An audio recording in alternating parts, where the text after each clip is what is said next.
Ya, itu kalau tiap malam lomba, dikisahkan oleh Imam An-Nawawi dalam kitabnya At-Tibyan, itu lomba dengan Abdurrahman bin Auf, Tamim Ad-Dari, itu tiap malam paling minimal sekali khatam Al-Quran dalam tahajudnya. Tapi dahsyatnya, besoknya sekiannya itu selalu datang 60, kalau kita sekarang 60 kontainer datang, isinya emas, perak, berlian, macam-macam. Ya, kebayanglah kalau ke PTM datang 60 kontainer isinya emas, perak. Makanya nggak ada yang dikasih lagi sekarang.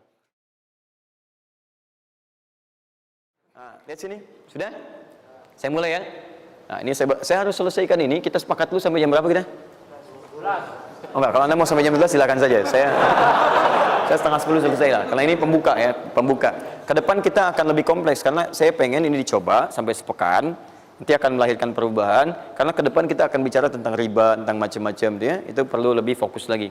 Ini yang dasar untuk sepekan dulu. Siap ini ya? Yuk kita mulai. 1. Rizki lewat ikhtiar atau usaha. Saya boleh teman-teman sekalian buka ini ya? Ini udah? Ya. Udah.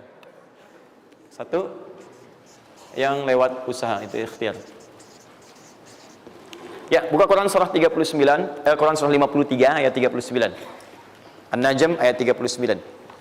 Wa allaysa lil insani illa ma sa'a. Wa allaysa lil insani illa ma sa'a. Wa allaysa lil insani, bahkan setiap manusia itu, awas, illa ma sa'a, akan mendapatkan rizki, akan mendapatkan hasil dari apa yang telah ia usahakan dengan sungguh-sungguh. Jadi kalau Anda ingin mendapatkan apapun, mau dapat pahala, dapat rizki, dapat ini, dapat itu, maka semua bergantung yang pertama pada tingkat kesungguhan usaha Anda. Usaha yang serius, yang sungguh-sungguh disebut dengan sa'a, yas'a, sa'yan. Sa'a, yas'a, sa'yan.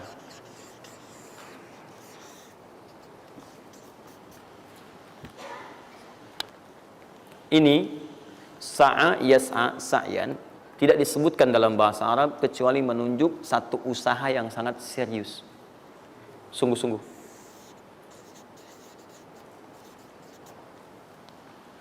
Rizki yang pertama ini sifatnya kata Al-Quran, langsung Allah yang menyampaikan.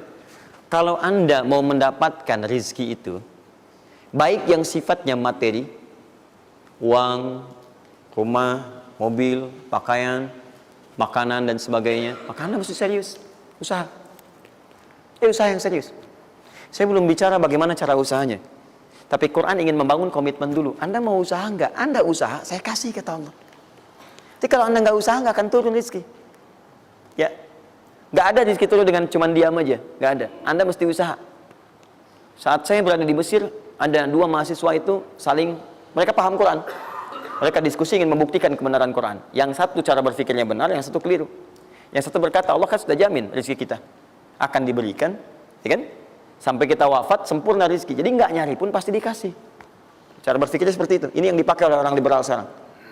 Nah, maksudnya logika semacam ini. Yang satu lagi berkata, memang Allah kasih, cuman kita mesti usaha. Dia sebutkan beberapa ayatnya.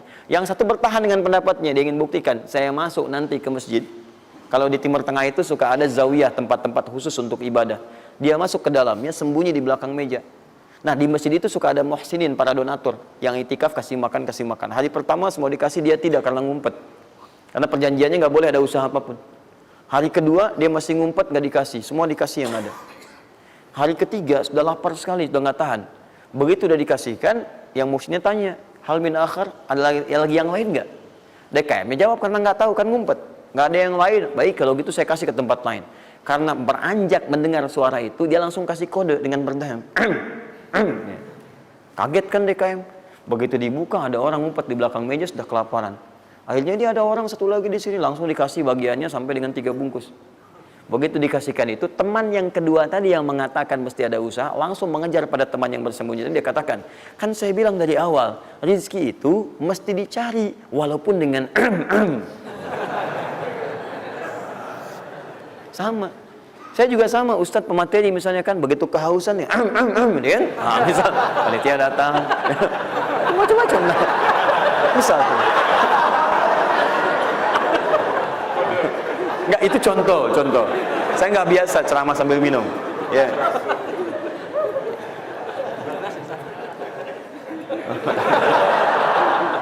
Jelas ya? Nah, jadi prinsip yang pertama, kita harus punya komitmen yang kuat dengan Allah. Kata Allah, kerja ya kerja. Kata Allah, usaha ya usaha, jangan diam.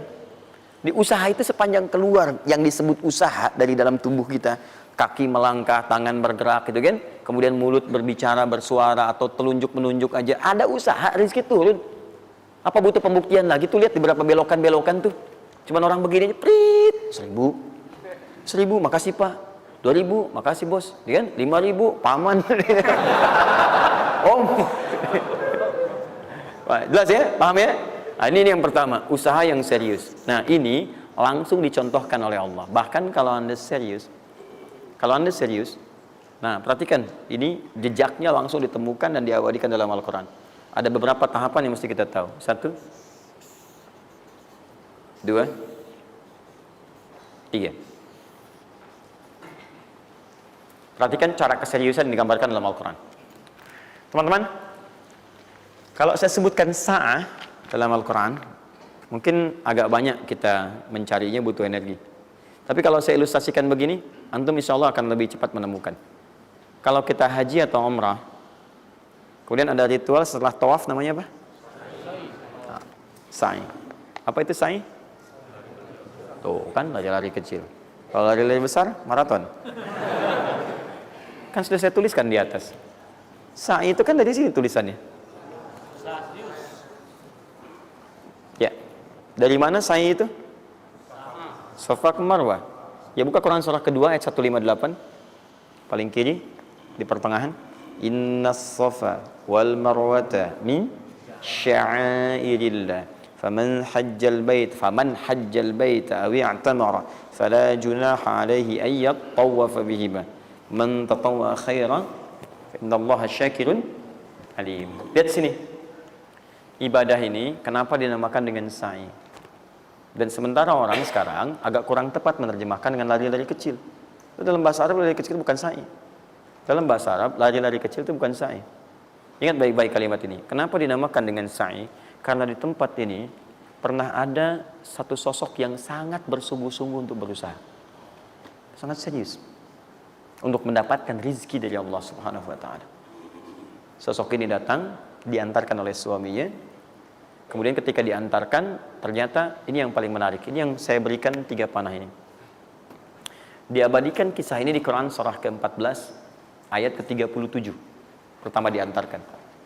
Ya, begitu tiba suami, istrinya dengan anak yang baru lahir, tiba-tiba langsung bermohon kepada Allah. Perhatikan, bukankah Allah pemilik rezeki? Masih ingat tadi teori di awal?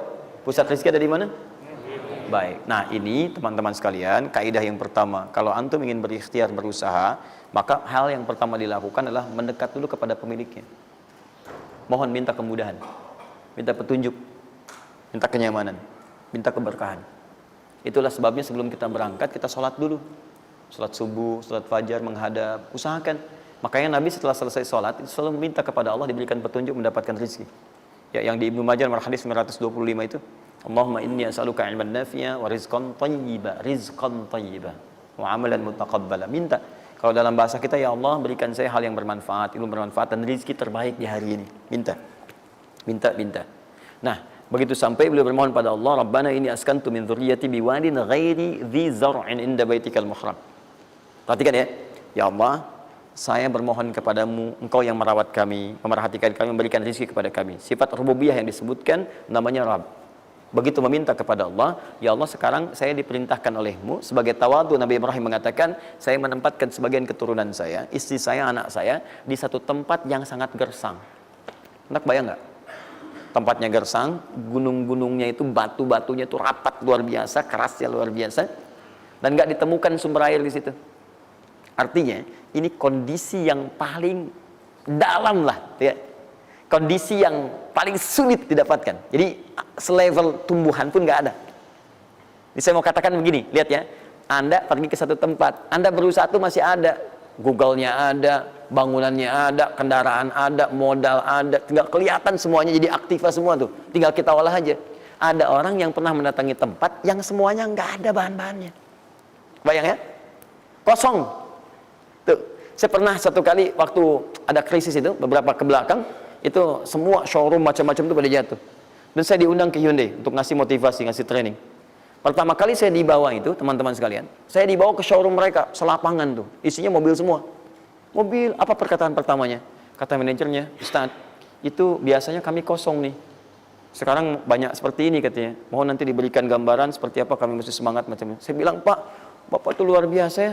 Tahu nggak Pak, orang yang pertama kali menemukan mobil, jangankan mobil begininya, bahannya aja susah nyarinya. Masuk kemudian ke showroom aja nggak ada, di belakang rumahnya cuma otak-atik jadi bahan macam-macam, jadi yang sederhana. Ya dari situ aja jadi mobil. Bapak sekarang udah ada mobilnya, tinggal dipasarin aja. Nah sekarang banyak orang banyak mengeluh. Nabi Ibrahim dulu cuma bawa istrinya ke tempat yang gersang luar biasa, nggak ada potensi apa-apa, materinya kosong, itu gersang, tumbuhan nggak tumbuh.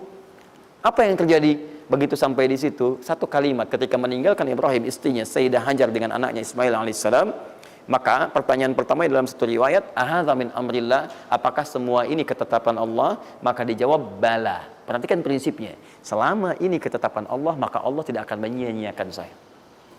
Dan rizki telah Allah tetapkan kepada kita, maka Allah tidak akan pernah menyia-nyiakan kita. Paham ya?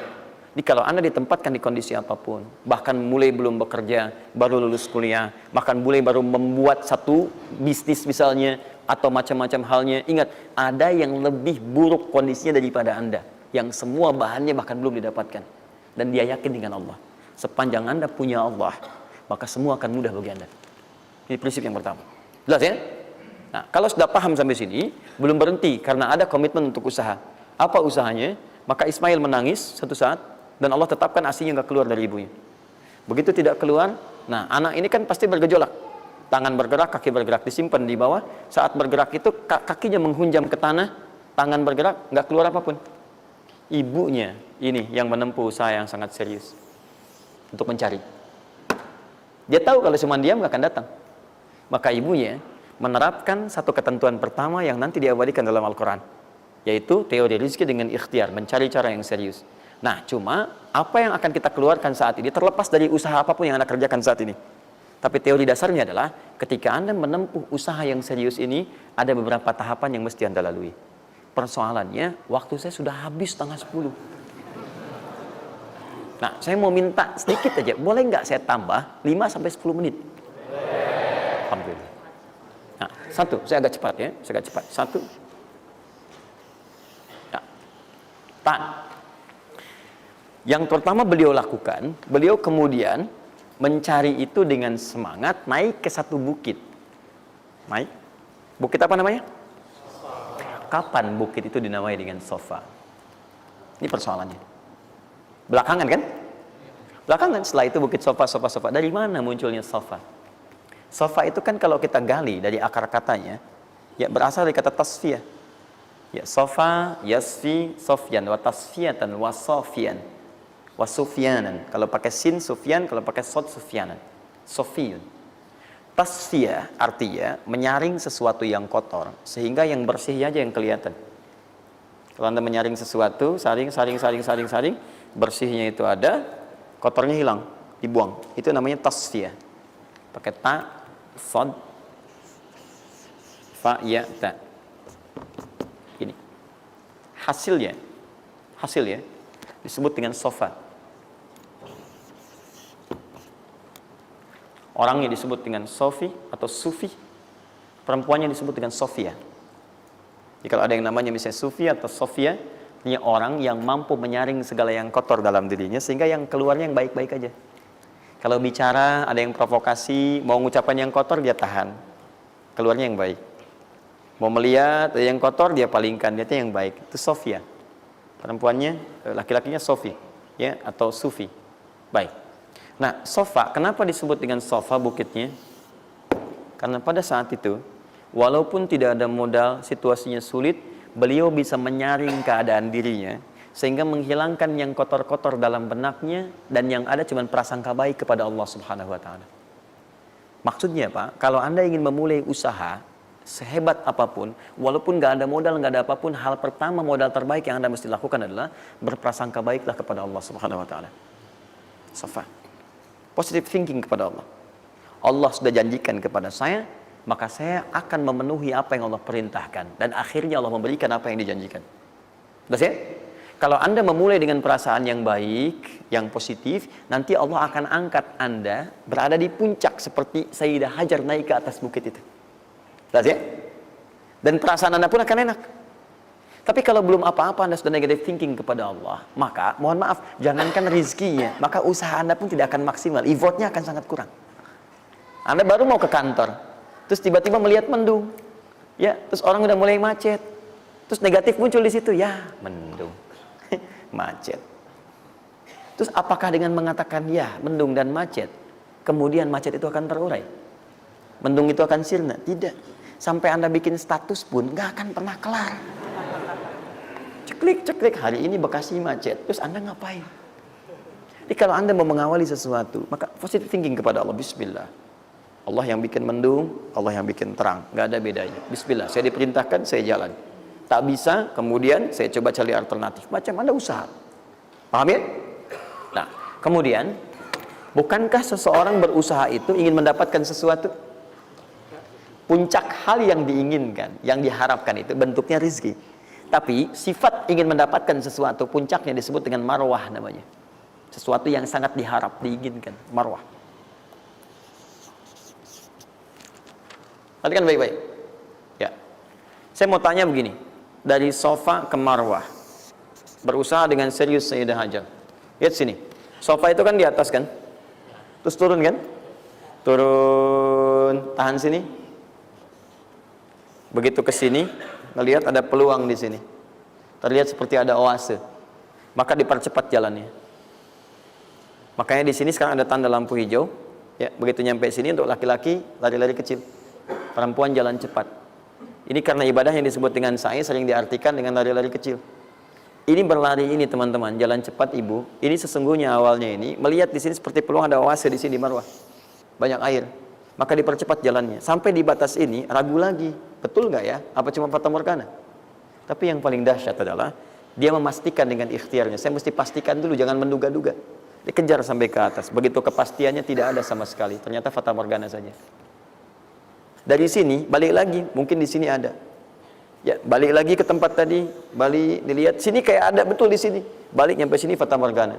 Bola, balik, sampai dengan 7 kali. Ya, dari sini ke sini 1, sini ke sini 2, ini 3, 4, 5, 6, 7. Ingat, sofa selalu genap, marwah selalu ganjil. Kalau Anda umrah, kemudian tiba-tiba Anda merasa berakhir selesai, tapi posisi Anda di sofa kemungkinan cuma 2. Kalau bukan Anda kurang baru 6 kali, atau Anda terlampau soleh 8 kali. Pasti di sini. Nah, apa hikmahnya? Proses ini disebut dengan sa'i. Perhatikan baik-baik, tahan, fokus. Ketika Anda berusaha teman-teman, maka mulailah dengan berpositive thinking kepada Allah. Tapi ingat, usaha Anda tidak akan selamanya ada di atas. Mungkin suatu saat akan turun, kan? Mungkin Anda ada di puncak. Mungkin suatu saat Anda turun, mungkin kadang ada di puncak, kadang stabil aja. Tapi kalau Anda melihat peluang, cepat kejar selama peluang itu baik. Itulah yang dimaksud dengan kompetisi yang sehat. Ada dapatkan kejar, ada tender, ikut tender dengan cara yang baik, cara yang normal, ikut. Kalaupun bukan rezeki Anda, nggak ada masalah. Dan jangan pernah macam-macam lah. Saya dah ajar kan nggak pernah nyogok sama malaikat. Malaikat cepat sini dah gitu. Saya kan di sini Nabi gitu kan. Kau minta apa saya kasih, kan nggak pernah. Ya biasa aja bolak-balik. Ya walaupun mungkin ketika Anda kejar itu bukan bagian Anda, mungkin cuma fata morgana, nggak ada masalah. Saya kasih rahasia besarnya. Sepanjang Anda betul-betul ikhtiar dilakukan karena Allah, maka perhatikan baik-baik. Kadang-kadang Allah seakan menunda apa yang menjadi hak Anda, bukan ingin menunda dan membiarkan Anda tidak mendapatkan sesuatu, tapi ingin memberikan semua nikmat secara sempurna. Karena di atas itu ada nikmat pahala, ada nikmat doa, ada nikmat istighfar, ada nikmat usaha, dan nikmat hasil yang tiada terputus. Tidak terputus. Lihat sini. Kalau antum sehari berusaha, nggak dapat apa-apa. Memang, mohon maaf, hasilnya belum dapat diraih. Belum dilihat tuh.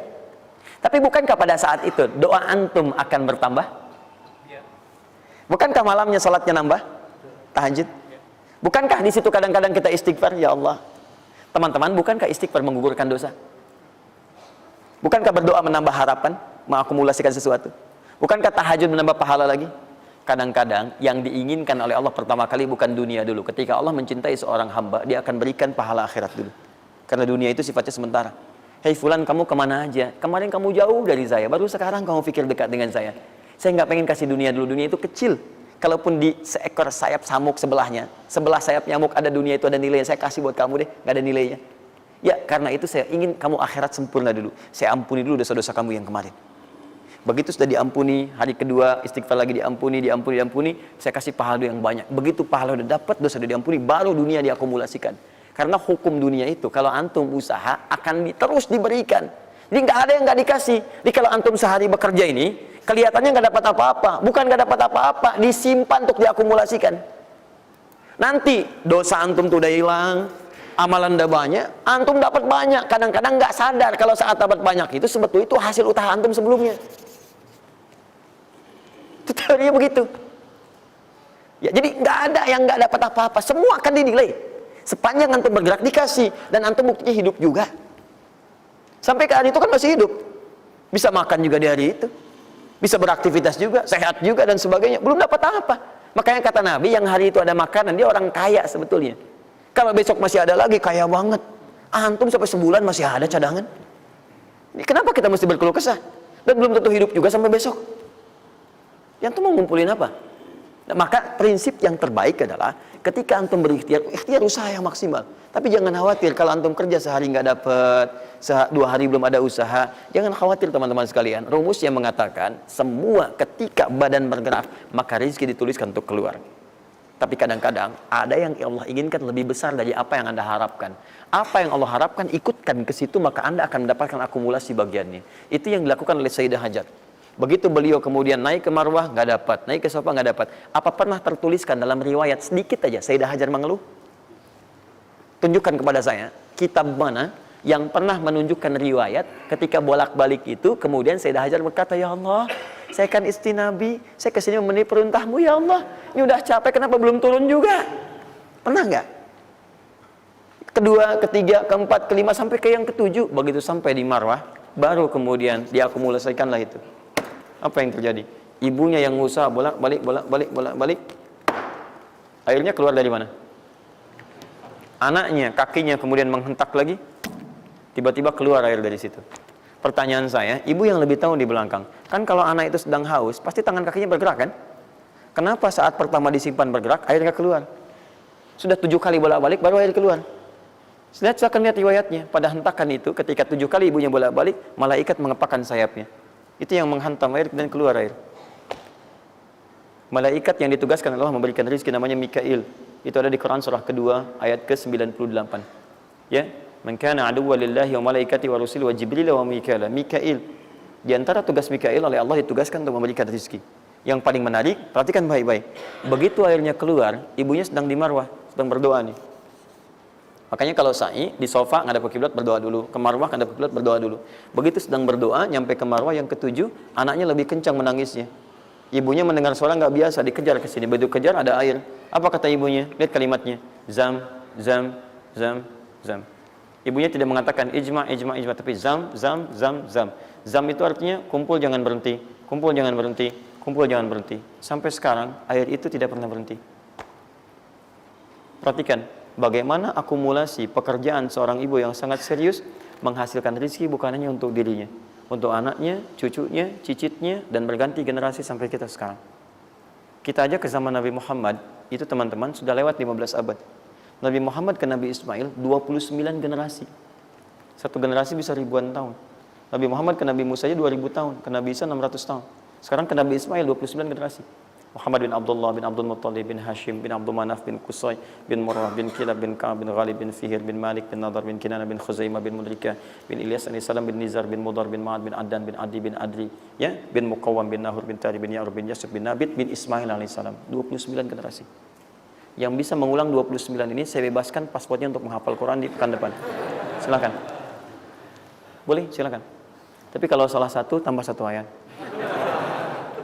Jelas? Terakumulasi. Maka boleh jadi Kita berusaha bekerja, sehari belum dapat, 2 hari dagang belum dapat, tenang.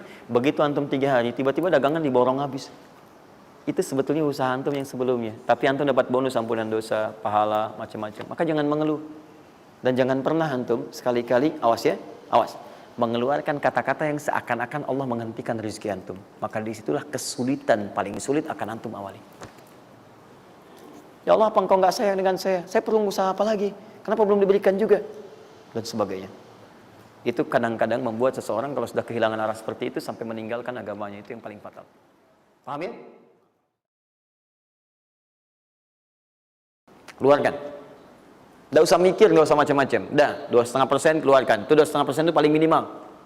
Kalau mau 5% keluarkan. Ingat rumusnya, kenapa disebut zakat? Di antara makna zakat itu adalah